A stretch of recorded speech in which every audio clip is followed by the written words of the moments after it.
You are listening to the Disney Dream Girls, an unofficial Disney Theme Parks podcast, and this is show number 563 for Sunday, the 14th of September, 2025. Where dreams begin. Hello and welcome to this week's Disney Dream Girls. My name is Michelle Young, and together with my jolly good chum Jane Phipps, we are your guides to the place where dreams begin. Hi there, Jane. How you doing? Doing really well. It feels like, I know we've obviously spoken via message and everything over the last few weeks, but we're talking to each other on the same wavelength and everything. It's crazy. The summer seems to have disappeared and evaporated, and before we know it, everything's pumpkin spice, everything's autumn, and I am seeing shops advertising Christmas things as well. And it's like, let me enjoy pumpkin season first, and then Tom starts. But we need to get the Christmas things. I want to have my pumpkin life first. So yeah, it's quite interesting. It does. I don't know quite what it is this year, but we seem to have hit summer. And what with your travels and my travels, and I must admit, we got back at the stupid o'clock one morning this past week, and it's like, oh, we've gone from Italy where it was 30 degrees, we've come back to the UK and it's 15 degrees. Oh, it's autumn, is it? It's kind of like the Yeah. fall has hit us big time.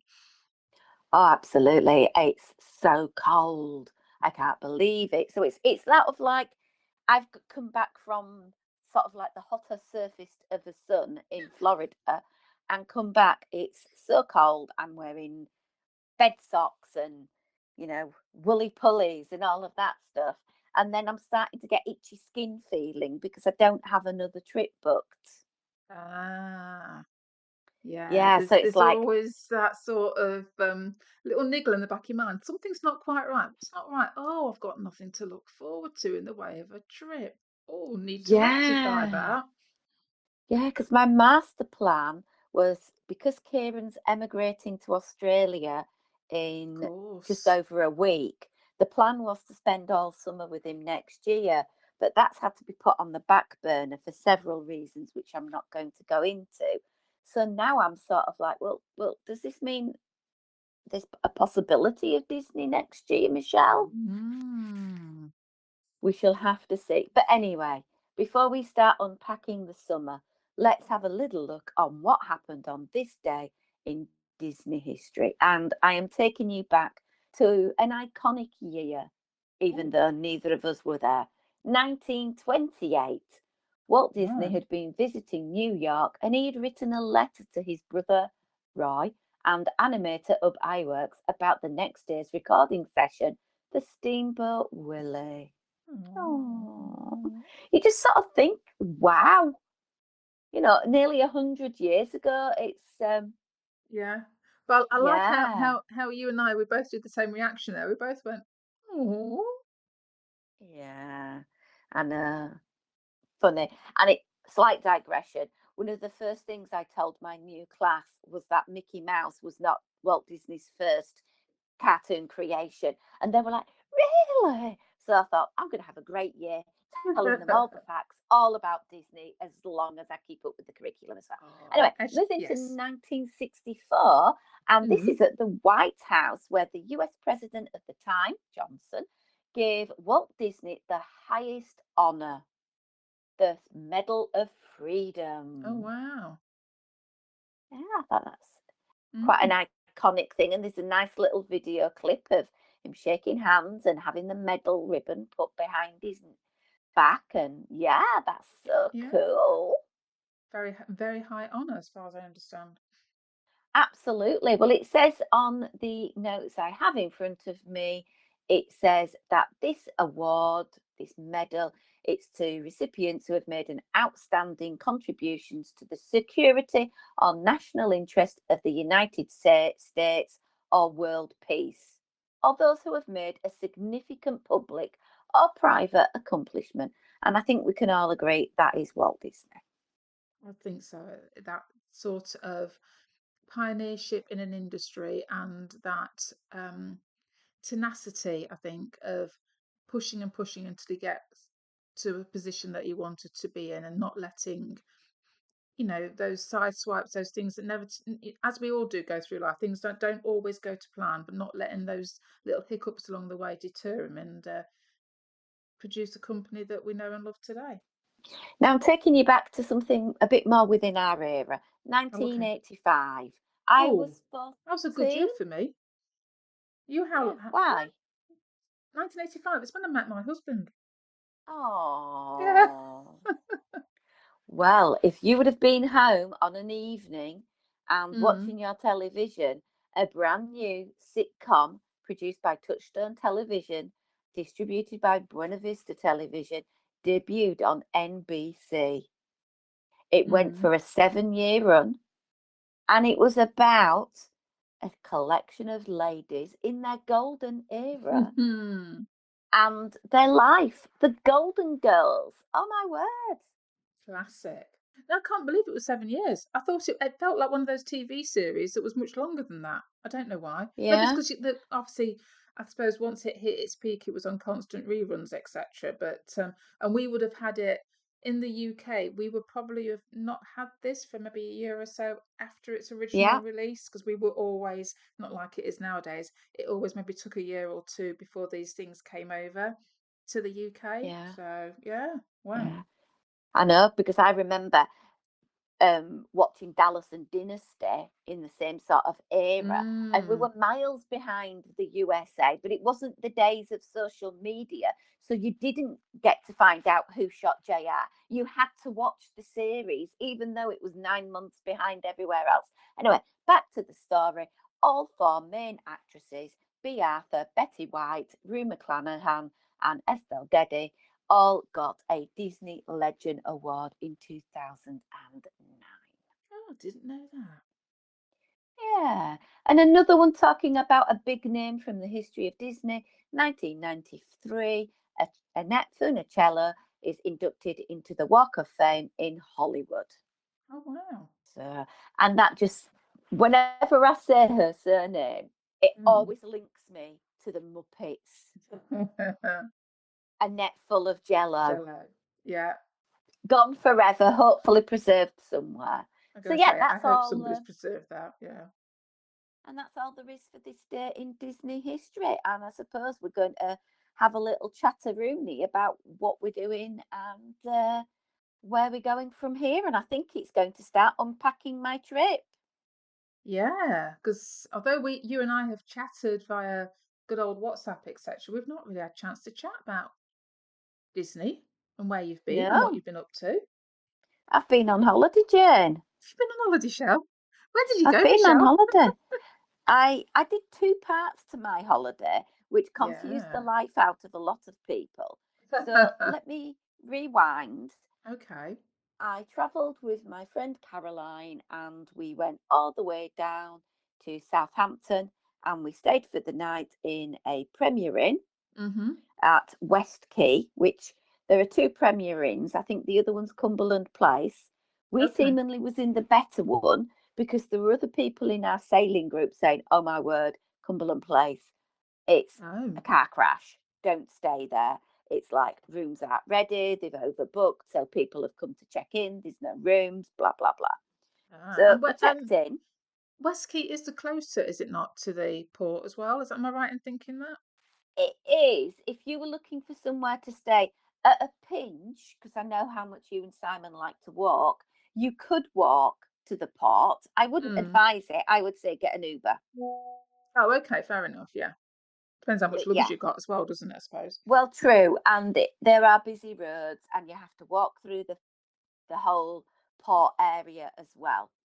But Mm. on that morning, I had to do an attestation, and the attestation was saying that on behalf of myself and all guests accompanying in the stateroom listed above, I certify that all answers are complete and accurate, and I understand that any dishonest or misleading answers may have serious public health implications. The Ooh. information on this online health questionnaire may be reported to the relevant public health authorities. So you have to make a bit of a declaration, Mm. and it's still going on about COVID-19. I know. I can't understand why this is now a thing. I can appreciate the whole health declaration because obviously you don't want people traveling that have got stomach bugs and the rest of it, because obviously you're in this confined space effectively. But yeah, I'm not quite sure why we've still got lots of. Is it just companies haven't been bothered to update their policies and procedures or not? I don't know. Could well be. Anyway, the first thing you need to do at Southampton is park your car, and then you have to struggle from the car park to the sort of like port entrance with your cases, and their porters will take them from you. However, there is a bit of a hack. If you're in Mm. the car park and you have your luggage tags with you, the Yes. porters are in the car park and will whisk them away. Our problem was is that we were taking two bags each and we only had one luggage tag. So their solution was walk all the way to the port entrance, grab another Mm. one and then walk all the way back. And I said, I'm not prepared to do that. So I just took them all to the port and dropped them off at the actual entrance there. And then you have to go through check in, make sure everything's there, all sorted. At this point, you do not get your room key. No. This is just you checking in and then waiting for your next boarding group to be called. And when you do your online checking, Disney is very scrupulous about this and gives you a port arrival time. And they do insist you arrive at the right time because they corral you with regards to your port arrival time. Yeah. And I think ours was 11 o'clock. Which is a nice early arrival time, Michelle. That's very well obtained by your good self. I know when I think the first year that we sailed out of Southampton, we were there a little bit early, but they had got stanchions set up. So you say you were corralled into waiting in a particular area. I have to say, both years that we've sailed from Southampton, we weren't there mega early, but what I would call punctual. And actually, I think on both occasions, our group did kind of get moved through a little bit before the official time slot. So it did seem to move quite swiftly when we were there. And of course, Disney make a big fanfare about your arrival. We were on board the ship for 10 to 12. So Hmm. it wasn't a massive wait. Going on board, they ask your family name, they announce you, Yeah, and then you're literally free to do as you wish. You yeah. can go and wander around the entirety of the ship. We went for food because we didn't have breakfast at our hotel. So we headed straight for Cabanas and went because it was fairly early. It was Mm. quiet, it was empty. So for the very first time in forever, we were able to get our first little seat and enjoy our first taste of food on the Disney Fantasy. Lovely. And it was really good. Yeah. We took one for the team and we tasted every single dessert offering and had a look round. We couldn't go to our rooms until after 1:30, Hmm. and our room keys were on the little fish outside the room, Hmm. but we decided to set up camp. So we set up camp somewhere else after we'd eaten, and of course Michelle had to go to the kids clubs. Because Michelle's a big It's a kid. non-negotiable. It's some of the best spaces on the ship, isn't it? Yeah, the It's a Small World nursery is just such good fun. Then I went to the Oceanias because they're not that far away from each other on deck five. And because it's an open house, you can get in and look around. You can Mm. do the same with the spa, go check out the spa facilities, and there will be people quite happily wanting to sell you packages, etc. But we just had a really fun time looking around. And then we went to our stateroom and your cases can arrive sort of like 3:30 onwards and they are left outside your room. But I Mhm. just wanted to do a bit of a room tour. We had gone for a balcony stateroom. We met our stateroom host and we dumped our little bits of pieces and we did the mandatory muster drill. And I Mm. will say this is something that I feel Disney have gone backwards with because they tell you to go to a certain muster point and Yes. then you are basically held captive and in that point until everybody who is meant to be in that point has Yeah. arrived and then they play you a video and this is one thing that did quite annoy me because by the time we had gone through our muster arrangements and then travelled from where our muster point was, which was one of the theatres, we were at the back of the line for getting anywhere near the sail away Mm. completely, because people who had deck places just went straight to them. So there was nowhere literally for you to go. So we virtually almost missed the sail away, which was, it's a nice little party. We want to go. Yeah, I must admit, we've been, I think, quite lucky on our previous two dream sailings, sailing out of Southampton. And yeah, there wasn't much time between the time for the drill and then the time for sail away happening, which I say it kind of leaves it to be a mad scramble. We were very fortunate, I think, on both occasions that we had deck positioned drills and we Hmm. were quite close to doors. So we were kind of able to like get up them stairs relatively quickly. I have to say, when we sailed from on the Wish in early this year, February, March time, our muster drill was in a restaurant. So consequently, we had exactly the Mm. same as you. By the time we were able to like shuffle our way out the restaurant, shuffle away into then everywhere just full of people, and getting to the sail away, we kind of yeah, we just had to make do with the obstructed view that we had because there was no way we were going to get the kind of view that we wanted to get for that party. Mhm. Obviously, sail away took place, and we were on the late dinner. We couldn't get an early dinner because we were late to book our reservation. So we went to go and see the earlier show. Hmm. And by the time we came out, the shops were open. So we did a Yay. browse. And the good thing about this sailing this time is there's plentiful merchandise. There is no need to worry about not getting it. And there's a very unique range of the Disney Cruise Line in Europe, such as Yes. ears, and I got an ear hat Christmas ornament. There's the Nice. usual more generic Disney Cruise Line things and generic Disney fantasy. But yeah, my top purchase from Mm. the shop was this amazing button up shirt with beautiful hues of pink and purples and blue, Mm. but it was only available in the kids' sizes. Oh, that's a shame. But I bought an extra large kid size and it fit me perfect. Hey. So then it was off to dinner, and our dining rotation was Royal Court, and Mm-hmm. then we had 2 nights at Animator's Palette, and Mm-hmm. then Enchanted Garden was our last one. Now, if Right. you remember, I said dependent on how the dining rotations worked, our last night I had got Paolo booked for dinner. Ah, However, yes. if we would have gone to Paolo, we would have missed going into Enchanted. Enchanted Garden. Right. So we decided to boot off Paolo, and we ate at the Royal Court. We had been put on a table of six, Mm-hmm. and I was quite excited about this because I know, Jane, you've made some lovely friends Yeah, we on have. your combined sailings. Alas, this was not our experience. Oh, that's a shame. We got there on time for quarter Mm-hmm. past eight, which is what it said in our Yeah. our app. The server came over and said, "Oh, don't worry, we won't wait for the other people if they're not here in the next 5-10 minutes."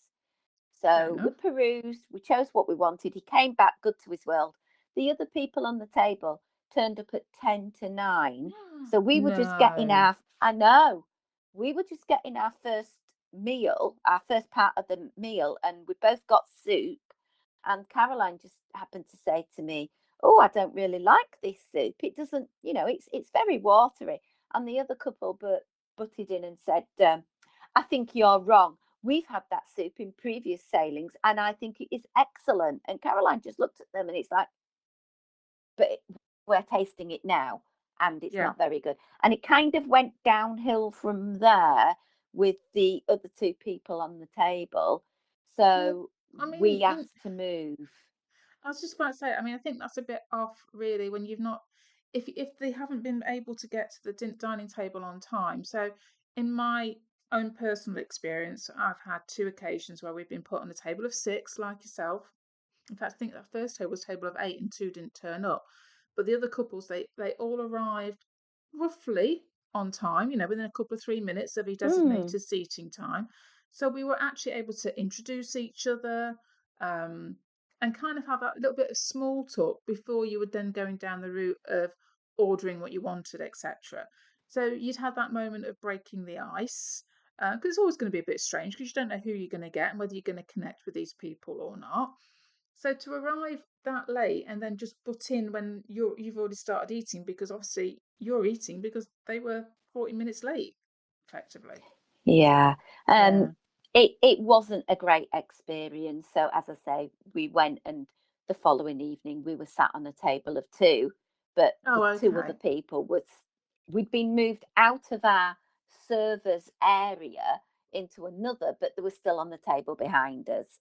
And every mealtime was really uncomfortable with these people behind us. Oh. But never mind. One top tip, Jane, when you do eat at this restaurant, order the lamb chops. They were phenomenal. They were really Ooh, good. cool. So then we Noted. thought we'd have our first taste of a character meat. And I don't know whether this was due to the fact it was a summer sailing from the UK, which had a very, very high number of families, Mm. but every character meet had a minimum 45-minute, if not more, wait. Wow. Some of them, they had cast members sort of sending you away because they Mm. knew they couldn't get through it. Characters were out for several rotations just to try and get through it. And there was a little bit of argy bargy with guests, and it did lead us to the impression there was an incredibly high number of guests on board that had never sailed on a cruise ship, let alone a Disney one. Disney And one. that Yeah. became very, very apparent during Mm. our sailing. Little things like when you're in the adult area, you don't allow your child to jump into the adult area pool. Oh, Little goodness, things no. like that because it's the adult area. Yeah, you might have to Um, walk through with and children, but that's yeah, as much as it gets. Even that is a little bit, you yeah. know. So we had a few issues with people on board. We had issues with people with the dining as well. Mm. It is cruise line dining, so Disney do offer the ability for your child to go into the kids clubs if you want to have a Yes. meal. Um, a lot of families didn't choose that, but then they were very angry at the process of dinner taking an hour and a half when all their child just wanted to have a plate of chicken tenders and the whole family wanted to leave. And there was a Mm. lot of chatter on our Facebook group about the dining process and people not knowing what to expect. And again, it's like everything, do your research. Oh, Anyway, the big yeah. thing is the next morning we went to Paolo for brunch and it was sensational Oh, as fantastic. always. Brilliant. Really, really good. Best place, the only place where you can get a giant Mickey waffle for your breakfast. Yeah. I had to order the gorgonzola and grape flatbread. It is an iconic dish from the Disney Paolo menu. It's no longer on the menu, but you can ask and they will deliver. Yeah. And the amazing thing with Paolo was it was empty due to a computer glitch. It Mm. it was constantly telling people it was full when it wasn't. I was only Oh, able to book a table for one, that's right. I and so I remember booked two this. tables of one. And when I got on board, they removed the other one. But yeah, it was half full, and the waiters was coming to us, and the service was amazing. And they were saying, yeah, there was this glitch, and they're really unhappy because the Paolo wasn't full the entire sailing, which is a shame because I think for the upcharge price of $50 plus your gratuity, what you get, the experience is amazing, especially on your Mm. first full day on the cruise line. Little things like being able to get a Mickey bar, being able to get the menu, the chicken parmesan, the steak, the desserts, that chocolate fondant. And there was a Mm. strawberry panna cotta with strawberry um, bubble ball things on the top. Oh, yeah, yeah. Amazing. Really good. Yeah. Well, And then I just sort of chilled after that because obviously you wear stretchy pants for Paolo. well, I was going to say, you're either in a food coma and asleep, or you've got to go and walk. Yeah. And that's what I did. I got into a nice little habit of walking the deck and going Lovely. to the gym, going to Cove Cafe. Um, Bearing in mind, and this is just to give people an idea, I had a flavoured latte which came to $6.50.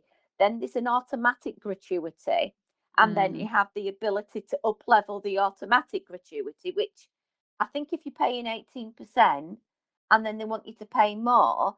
So I just tended to round it up to the next dollar amount.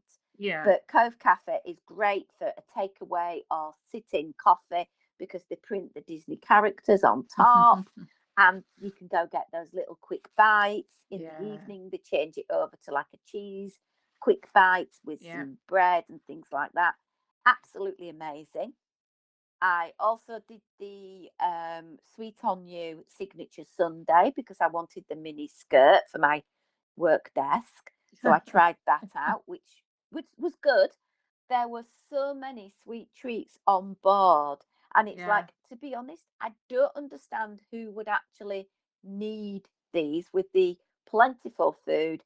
But cupcakes were priced at $5, and there was every kind of theming known to man. It's up on our Insta if you want to see them. They looked absolutely delicious. There was carrot cake brownies, there was little chocolate mousse cakes, there was chocolate dipped strawberries, which were $3.50. There was just so many temptations, but I personally didn't indulge in those because I didn't feel I needed to. We kind of did exactly the same as you, Michelle, when we've been on the Dream and both and the Wish. To be fair, it's they looked beautiful and amazing, but you can get so much else elsewhere. Why do you need to? One of the things I highly recommend on your sailing, they do the Art of the Cruise Ship tour, which Ooh. I have released for our Patreons in its entirety. So if you're a Patreon at Pixie Dust or Super Level, it's on your listening platform now. I shared it, but it just goes round and explains to you how they've layered Disney. So you Mm. start off in the Meridian Bar, which is between Remy and Paolo. So they talk about the bar, they talk about Paolo's theming, they talk about Remy's theming, and then they take you around certain key parts of the ship, explaining things like the ceiling height, how it's been considered. They explain about the artwork, and there's one artwork on the staircase, which is a scene from Ratatouille. There's the Eiffel Tower, and there's a little detail where the reflection of two of the characters from the film Ratatouille makes Mm. a Walt and Hidden Mickey shadow. Oh. So it goes through the details, it goes through things like the carpet, ceiling heights, which I've mentioned. Mm. That was absolutely fascinating, and it's free. And it just filled a day Yeah. amongst the shopping, hanging out in the pool, and just chilling around the ship and enjoying the ship because that is what we intended to do. Yeah. One of the key things I was slightly disappointed with, we were in Animator's Palette for 2 nights. One night, the third night was Pirate Night, Mm-hmm. and the second night was not the animation show. They did not run it. They did the Crush's Turtle Talk type show, Mm. which I was really gutted about because I do like the animation show. Yeah, I suppose it's the downside of a 4 night cruise, wasn't it? Yeah, Whereas on the 7 nights, we got both shows effectively. yeah. Some top things that I really enjoyed on that, getting a Mickey bar for my dessert. I loved it. And you could seemingly ask for a Mickey bar to go as well. So if you wanted to take it Oh, out in its wrapper, so that that's a was good quite a one to good know. top tip. Yeah. We spent a lot of the evenings in the Tube, which is one of the adult area bars, which from 9 p.m. onwards is adult only. There were some really fun shows in there, more like sort of like guest participation type shows, and it Oh, was a yeah. lot of fun. Um, One of the things we heard on the tour, which I had to go and prove, was the artwork in the toilets in the adult area. They have the most stunning mosaics inspired by Spanish iconography. So there's a Oh, flamenco dancer and a toreador, a bullfighter. And because it's me being me, I have to obviously get somehow into the gents to get pictures of the gents and the ladies. And our tour guide basically said they are amongst the most expensive toilets Disney has ever created. So oh I do wow. have pictures of them. So I will be sharing at some point. But yeah, that was a really, really good thing. We had our breakfasts most days in cabanas. Mm-hmm. And of course, we had the churro Mickey waffles, which is a must. Lovely. Ask your servers and they will tell you. As I said, I hung out in the gym, which was amazing. I hung out in the pool. It was such a really cool area. I got to chatting to other people. It was fun. We didn't go off the ship in our one port day, which is La Coruna in northern Spain. We just hung about on the ship and enjoyed it. We went to play Midship Detective Agency Oh, I love that. and just chilled because that was the whole point of it. And we did the Muppets one and it was really good because it got us to go and see some of these artworks around the ship that changed. So that was fun. Yeah. Well, I think this is the thing with a lot of cruise ships, but Disney cruise ships in particular, where you've got so much artistry to explore. And sometimes on a port day, if the port isn't quite your thing, you end up with a much quieter ship and you've got more chance to explore and take things in unobstructed. Absolutely. I'm going to end the podcast this week with a story, if you like, a little bit of a Oh, story. So it go was on. our last day on board the ship, and I really wanted to go on the aqueduct because I've been on it before. The Disney Fantasy is my favourite Disney cruise ship. This was my third sailing on it, Mm. and I got all geared up. I was in my swimwear, and I went over to the line, and you climb up one of the towers and then board the inflatable dinghy for two as you glide along the sort of like tubing, which Mm. is a water propelled kind of coaster around the Yeah. ship. However, we were having high winds this day. So they said a big sign came up and said only twin riders. And I had nobody to Oh. ride with. And I was Oh. like, I was really, really upset about this. So I thought, you know what? I'm going to wait at the end and see if anybody would like to ride again with Yeah. me. And this one lady said, oh, yes, I'm sure my son would love to ride with you again. And I said, I'm really sorry. I think that's really kind of you, but I am looking for an adult because I work in education. I am not leaving myself open to sitting on a dinghy in swimwear with a child.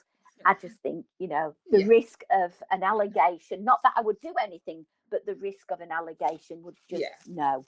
Mm. So I eventually had this lady who was on with her daughter, and I turned around and asked her, and she said, well, I've got to go to the shop, but I'll be back. And so I waited and I thought, I'm never going to see her again. I'm not going to get on it. And it was like 3:45 and it was a bit chilly because of the wind. Anyway, she came back Bless her.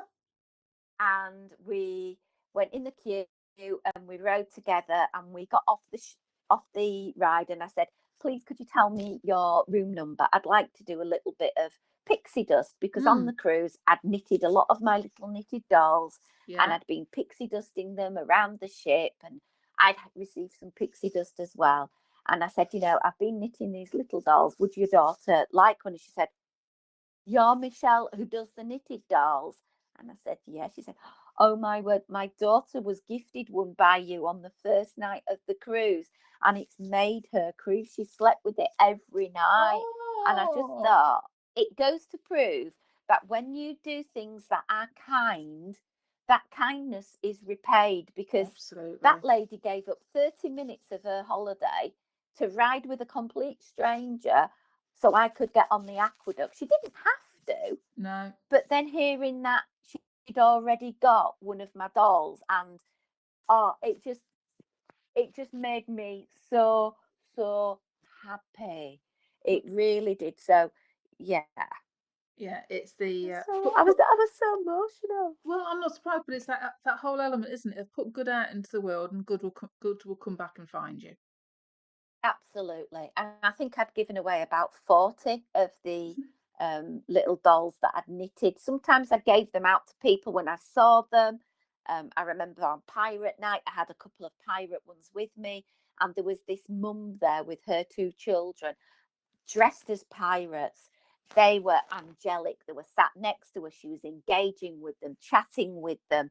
And I just went over and I said, because I never just give things straight to the child. I talked to the mum and I said, look, I've Yes. been knitting these little pirate dolls. Would you mind if I give them to your children? I said, I've just been watching them. And I think you're an absolute delightful family, because a lot of parents on this cruise line found it very easy just to give them the iPad and then they're on the phones, no engagement. But this lady was on her own with two kids and she cried. I cried. Oh. And then another lady came over who was nothing to do with any of us and said, oh, what a lovely thing to have done. And then she started crying. So we were all crying. It was, yeah. And I think that little bit of those stories are what's going to stay with me despite all the other negative things that might have not gone our way. We had a toilet issue, so we couldn't go in the room for a few hours while they sorted the toilet issue out. There was the issue with the people on the table, then the other people who'd never been on a cruise and their etiquette just wasn't quite right. The fact that at some point I felt like Cabana should have been renamed the Trough because it felt like that. But yeah, this just reminded me what Disney is in its purest, simplest form is do good things to other Kindness. people, Yeah, kindness. So kindness. that's really the Disney Cruise Line. So if you go on over to @DisDreamGirls, I'll be sharing some Insta content regarding the cruise over the next few days. And Jane, you get to travel on the Disney Fantasy in under 50 days. Yeah, 49 days as we sit here recording this morning. So yeah, I've got lots to look forward to. And of course, I'm a little bit trepidatious because we'll be traveling early November, so it's going to be interesting to see what the weather and sea conditions are like. So that's something to think about. But also the fact that it will be after its dry dock, so it'll be interesting to see Mm. what changes have been made and whether they're obvious or not, and whether there's been any general upkeep happening around the ship, or whether it's just been, we know there's the tower suite is happening, and Mm. changes to the little fast food places and movement of the kids club, I think is all happening. But yeah, very Yeah, interesting. yeah. And the key thing for you, because I know you'll be in the spa, they're updating some of the spaces there. So that's a plus plus for you. Yeah, I must admit we've been unable to secure a rainforest pass at the moment. So that's going to be one Mm. of our first things to check when we get on board to see if that is viable. I suspect with it being a 13-night cruise, and I think in combination with that, and there's probably a lot of people on the cruise that are a much higher Castaway Key membership than I am, um, and therefore have snaffled all those online places. And I think people probably want to use the spa with it being such a longer cruise. Same a little bit with Paolo. I've not been able to snag a Paolo brunch either. Um, Interesting because obviously you had issues with getting your Paolo brunch and the little glitches in the computer system. I just wonder if because we're just a table of two, that they have got more larger tables left available and not the smaller tables. Are the smaller tables Hmm. going first or not? I don't know. So periodically I'll be sat in a coffee shop and you'll see me engrossed on my phone. It's basically me going through and just refreshing and seeing whether or not I can snag any of those things that I want. Not been lucky as yet. So when we do get on board in early November, I will be going to two ends of the ship, literally, to find out whether we can get A Paolo brunch and B whether we can snag that rainforest pass as well. We will keep everything crossed for you, my lovely. Mm, And it's such an exciting time for you thinking about being on the Mickey ship for such a long period. What I paid for the 4 night and what you paid for the 14 night are I virtually the know. same. It's ridiculous, isn't it? You know, we had no intention of going on another cruise this year. That wasn't on our plan for 2025. But sometimes you just have to kind of go, That's too good an offer to pass up. And Yeah, as it is, it's now lending itself, so we'll have extra time in Disney at the end of this year, which again was not planned. And as it is, I'll be able to experience Disney World at Thanksgiving, the end of Food and Wine, the beginning of Festival of the Holidays. There'll be Christmas theming up, and we get to celebrate an anniversary out there. So it's one of those weird things where an impromptu booking has kind of opened up lots of things that we hadn't really given much thought to. So some things happen for a reason. absolutely. Anyway, lovelies, if you want to follow along the fun at Dis Dream Girls over there on Instagram, we have our Disney Dream Girls podcast family. Find us on Facebook. So head on over there. If you want to support the show financially, please visit patreon.com/Disney Dream Girls. But until next time, it's a goodbye from me. And goodbye from me.